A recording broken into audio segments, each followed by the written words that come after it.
We're looking at 9.2, and we're looking at Taylor series. And so what we want to do first is recall when we did the quadrization practices in Chapter 4, that the general form for a Taylor series, which is a Taylor polynomial for a function x, works as the nth derivative at a times x minus a to the n over n factorial, and we add those terms up from 0 to infinity for our n's. And so the nth Taylor polynomial, Pn of x, Taylor polynomial, Pn of x equals f of a, so it's just the function evaluated at the term we're centered around, plus f prime of a times x minus a to the 1 over 1 factorial, plus f double prime, second derivative of a, over 2 factorial times x minus a squared, and so on forever. To connect this to 9.1, I want you to realize that a Taylor series is to a power series as a rectangle is to a quadrilateral. So a Taylor series is a specific type of power series. So a Taylor series is a specific type of power series, to bring the 9.1 and Taylor series into context. And then we can have specific type of Taylor series as well.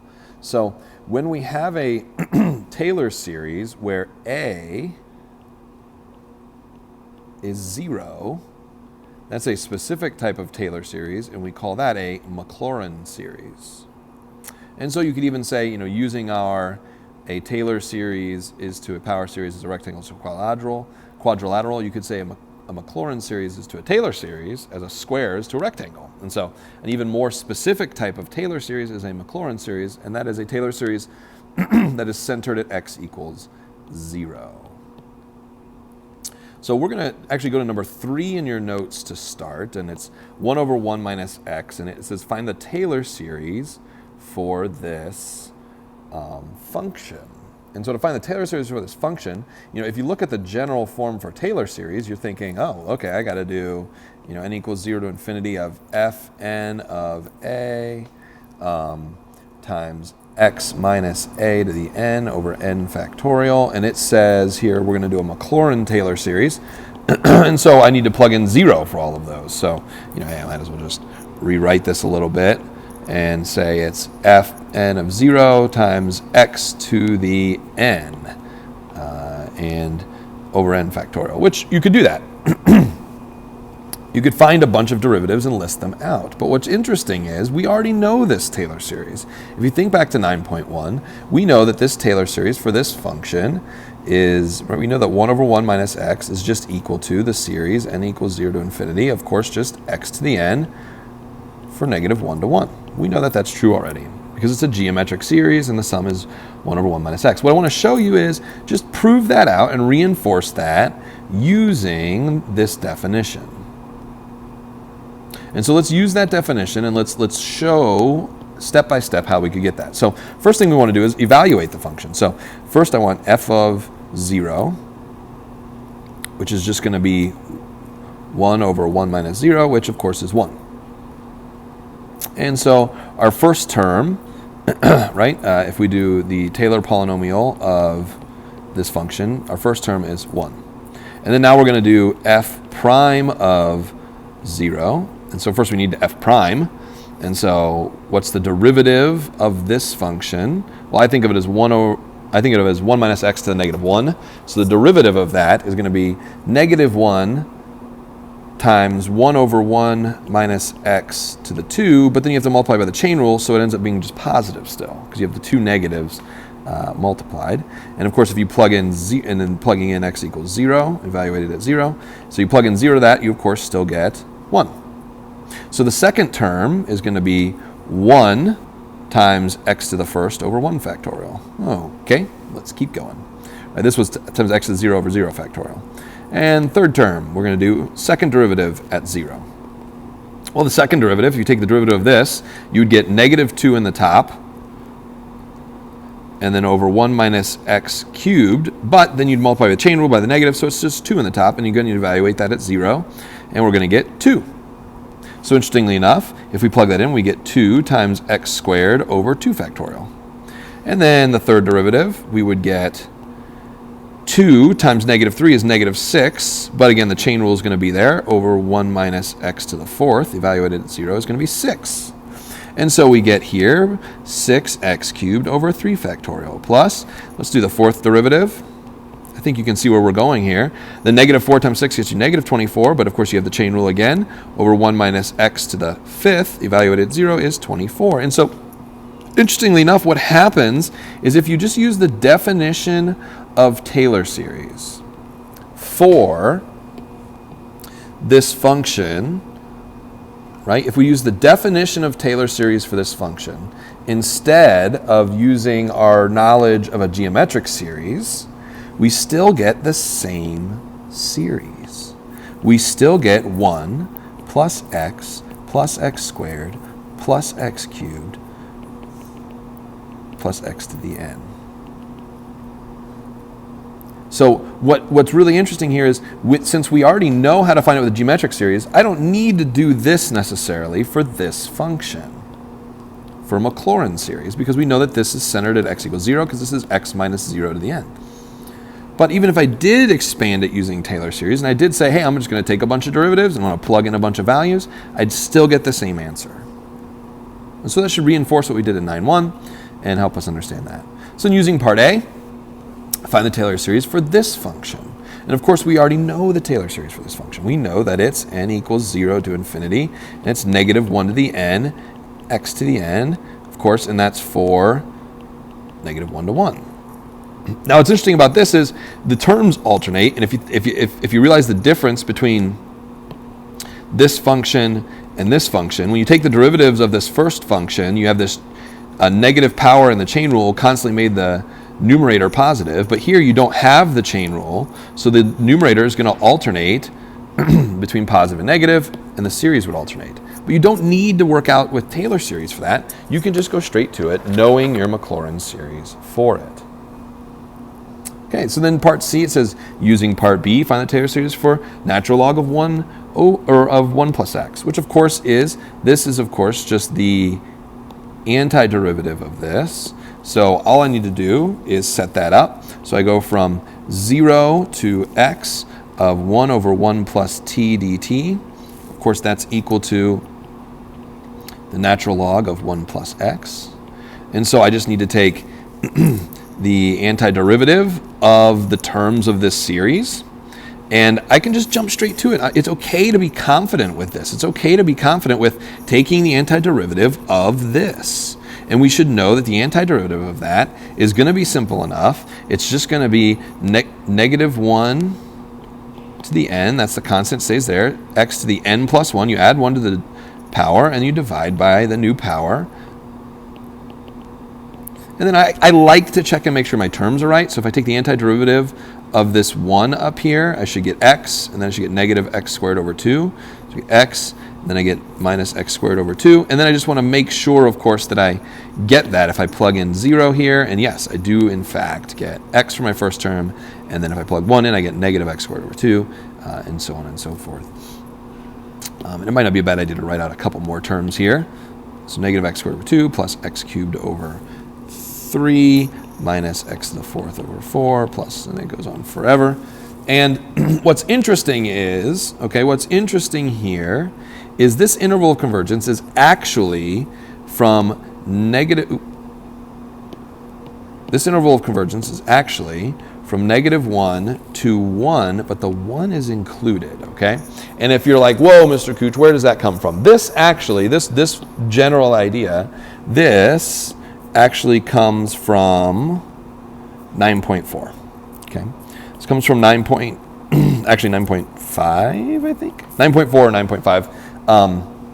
And it's just saying that at these endpoints, when you're no longer, because remember, we did not get this, this is not a geometric series anymore because of this portion down here, right? And this function isn't in the form of a over 1 minus r. So our rule for term-by-term integration said that it has to converge for at least negative 1 to 1 non-inclusive. It also happens to converge at 1, but I'm not going to hold you accountable for that on the 9.2 test, but it is beneficial to know it. And then lastly, for inverse tangent, of course, if we use this, we know that if our function is 1 over 1 plus x squared, that is just the derivative, right? That is equal to f prime of x in this case. And so if we take the antiderivative of this function, so this function, of course, g of x is going to be equal to, this would just be negative 1 to the n x to the 2n from n equals 0 to infinity, right, for negative 1 to 1. And so if we take the antiderivative of that, if we want to say that tangent inverse of x equals the antiderivative from 0 to x of 1 over 1 plus t squared dt, then we just take the antiderivative of this, and we can get that it's equal to n equals 0 to infinity of negative 1 to the n x to the 2n plus 1 over 2n plus 1. And this is actually, interestingly enough, convergent on the closed interval negative 1 to 1. And so, again, you don't need to know that it's on the closed interval. If you just say on the open interval for now, that's acceptable. But in 9.5, we'll realize why it can be closed as well. Okay, and then last thing I want to go over with you in this video is back to number 1 in the notes. So if I have f of x as e to the x, find the Taylor series generated for f of x at x equals 0. And that's just another way, this is just another way of saying Maclaurin series. If it's generated on x equals 0, that's another way of saying Maclaurin series. So I just need to take derivatives. So first I do f of 0. Well, f of 0, of course, is just going to be e to the 0, which of course is just going to be 1. Okay. So my first term, if I want the Taylor series, the first term is going to be 1. Okay. And then I need f prime of 0. Well, f prime of 0 is just e to the x evaluated at 0. And so that's also going to be 1.